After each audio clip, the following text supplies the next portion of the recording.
Jabardasth comedy show ద్వారా బాగా popular అయిన వారిలో బుల్లెట్ భాస్కర్ ఒకరు. చాలా కాలం నుంచి ఆయన జబర్దస్త్లో చేస్తూ వస్తున్నారు.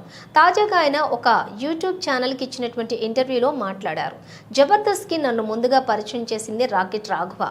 అంతకుముందు చాలా స్కిట్స్ చేసినప్పటికీ 2015 నుంచి నాకు స్టార్డమ్ వచ్చింది అని అన్నాడు. మొదటి నుంచి కూడా నాకు సినిమాలంటే ఇష్టం. అందువలన ఆర్టిస్టులను అనుకరిస్తూ ఉండేవాడిని. అంతకుముందు నేను కృష్ణ గారి అభిమానిని. ఇప్పుడు మహేష్ బాబు ఫ్యాన్ని. ఆయన వాయిస్ను అనుకరిస్తూ చేసినటువంటి స్కిట్స్ నాకు మంచి పేరు తెచ్చిపెట్టాయి. నేను నా స్కిట్ విషయంలో చాలా కేర్ తీసుకుంటాను.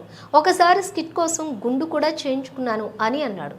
ఎంతో కష్టపడి డిజైన్ చేసుకున్న స్కిట్స్ పేలకపోవటం, అప్పటికప్పుడు అనుకుని చేసిన స్కిట్స్ అద్భుతాలు చేయటం నేను చూశాను. నా వరకు నేను స్కిట్ బోర్ అనిపించకుండా చూసుకుంటాను. జబర్దస్త్ గురించి తప్ప నేను మరి దేని విషయంలోనూ టెన్షన్ పడను. జబర్దస్త్ ఒక వారం స్కిట్ పూర్తి కాగానే రిలాక్స్ అవుతాను. ఆ వెంటనే నెక్స్ట్ వీక్ ఏ అంశంపై చేయాలా అని ఆలోచన చేస్తూ ఉంటాను అని చెప్పాడు.